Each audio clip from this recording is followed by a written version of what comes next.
So Tulsi Gabbard had a very powerful and touching moment at one of her campaign events last week. Take a look at this clip. Thank you for talking against war.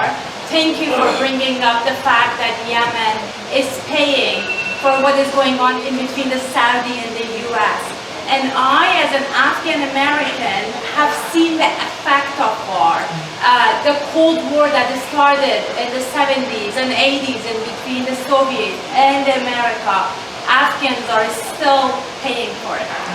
All that being said, when you are talking about the fact that you are against war and you are against our foreign policies, I get very excited and I get very hopeful and I get tearful. But I also feel very hopeless. Why I feel hopeless? Because our system, our foreign policy is built in a way that we thrive when other people fail in the other part of the world. We had Bernie Sanders and we all were so excited that maybe he will bring a change. But his own party stopped him from doing that. Tulsi, I'm all for you. And I hope that I'm gonna stand on those polls and vote for you in 2020, hoping that you will.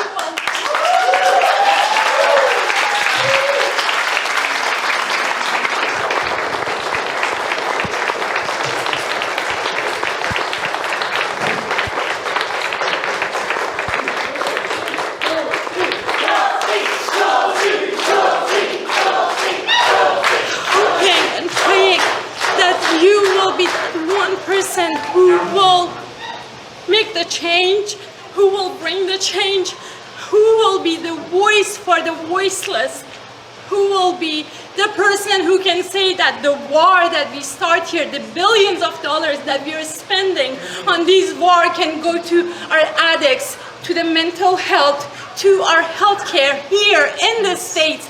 People are dying of poverty. And yet people are dying of poverty in Afghanistan, in Syria, in Yemen, in Iraq, in parts of Africa, because we have started those wars. Tulsi, how are you going to fight your own party, our own Democrats? How? Yes. No more wars. No more wars. No more wars. No more wars. No more wars. No more wars. No more wars. No more wars. No more wars. No more wars. Thank you for sharing your heart with all of us. You speak for so many whose voices are not being heard.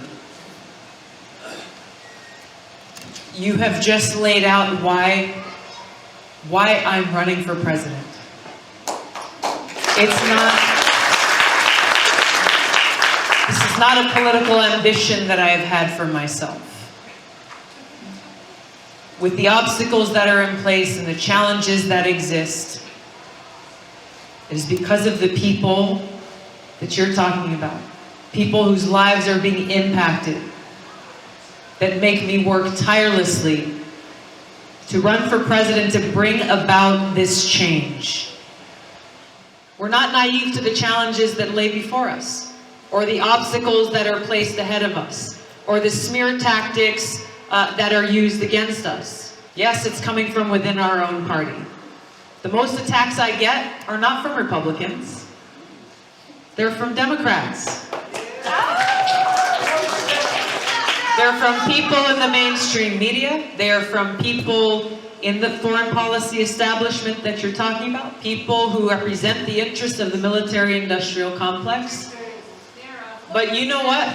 You know what? The answer to how we overcome this, it's us. It's we the people. The stronger they come, the stronger we respond. And you know what? We don't respond to their dirty tactics or their hate with more hate.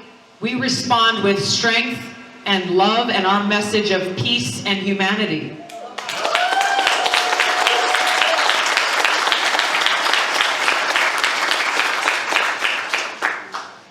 We cannot lose faith in the power that we hold within our own hands, our own feet, our own voices, and our hearts.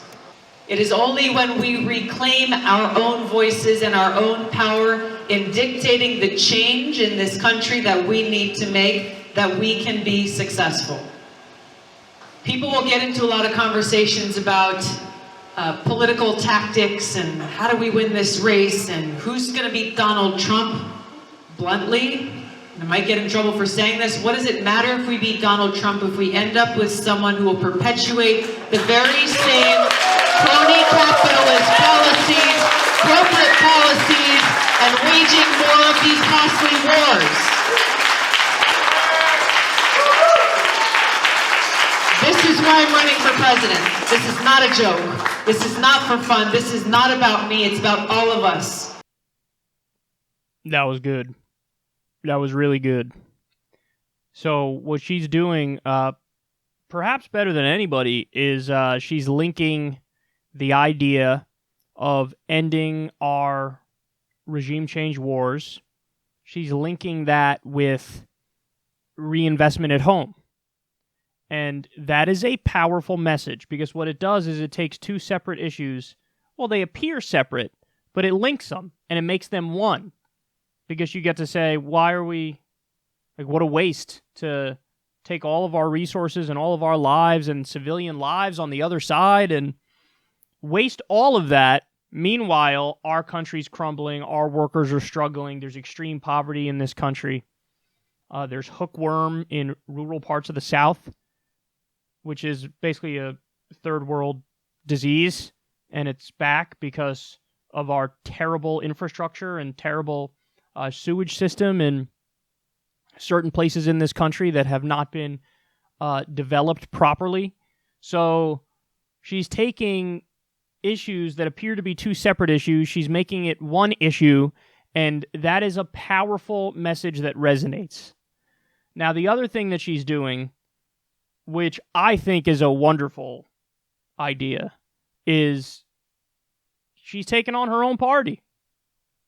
She's saying, look, I'm not here to play nice, man. I'm not here to play nice. I will take on my own party when my own party is wrong. And that's a powerful message that resonates with the people, but I think that you don't see many politicians take that line because the party has 1,000 ways to Sunday to screw you over further. So it's tough from basically within the belly of the beast to stand up to the beast. And, Bernie Sanders has, I think, quite masterfully walked the line of calling out the party when it requires calling out, but then in other instances, knowing where the line is and where you could kind of soft play it, where they're not going to, you wouldn't end up sabotaging yourself. Now, it's true in 2016, the DNC basically rigged it against him. That's obvious. We all know that, and, WikiLeaks proved that. But what he's been doing since then, and a lot of people might not know this, is he's basically been laying the groundwork to, as I've termed it, trump the Democratic primary. So in other words, even if they want to try to do underhanded tricks against him, it won't work. But I love Tulsi because she kind of functions as an attack dog, even against the political establishment of the Democratic Party. And I think that is incredibly powerful. And I also think, by the way, that the polls I've seen are not indicative of the reality on the ground for a variety of reasons. We've gone into the methodology of certain polls, and we've realized that they oversample older voters. But I think Tulsi's going to do a hell of a lot better in this election than she gets credit for. I really do believe that. Now, the media has relentlessly smeared her, and she's done well to keep her head above water and keep fighting on. But certainly the amount of support she has on the ground far surpasses, fill in the blank, silly people like Jay Inslee and fucking Seth Moulton and shit. So, but it's funny because the amount of credibility that's granted to honestly comical candidates like Eric Swalwell, mainstream media will take them seriously. It will take him seriously. And for Tulsi, no, they don't take her seriously, and in fact, they relentlessly smear her. And you get a sense as to why that is in this clip. Because she's not going to focus on the safe issues. That's Eric Swalwell's whole thing is like, Russiagate, Russia, Trump's a Manchurian candidate. Now that imploded, but he doesn't care. He's going forward anyway like a bull in a china shop. Whereas Tulsi's focusing on serious issues, and she's even calling out the establishment of her own party. So that's why she's not treated, forget kindly, she's not treated even objectively by the media. But I do think that Tulsi's also, this strategy, apart from being just factually correct, she's also, this is the long game.